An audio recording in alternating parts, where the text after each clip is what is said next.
家好，我係4C班嘅袁少雄。大家好，我係4C班黎月晴。今日我哋會為大家介紹太極拳之美。太極拳源自中國嘅傳統武術，不僅係一種健身運動，更是一種生活哲學。佢結合咗武術、氣功同埋哲學嘅元素，強調內外兼修，達到身心平衡。太極拳主要有殘式太極、楊式太極同埋吳式太極。不過，其實太極係咩意思呢？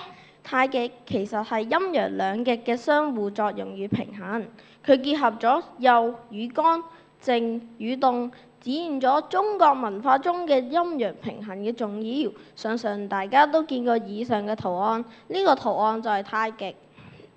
太極拳的動作緩慢而連貫，每一個動作都好似一幅畫優美嘅畫卷。這種緩慢的節奏有助於我們放鬆身心，減輕壓力。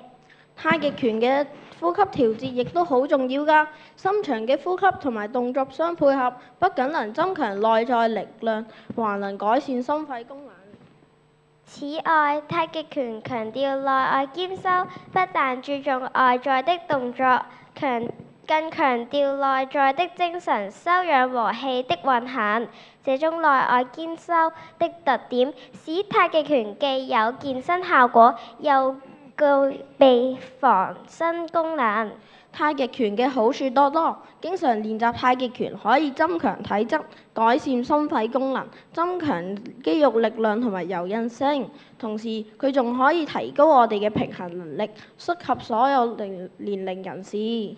太極拳還有一個特點，就是柔中帶剛，動作看似柔和，但內卻剛勁。這種剛柔並濟的特點，使太極拳既優雅又實用。原來練習太極拳有咁多好處，怪唔得太極拳於2020年12月被聯合國列入聯合國教科文組織人類非物質文化遺產名錄。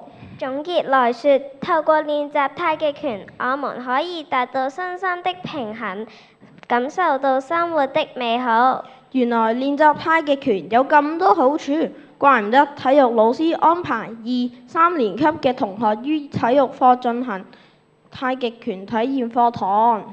最後，讓大家欣賞一下結合現代科技及太極拳的表演。多謝大家，播片。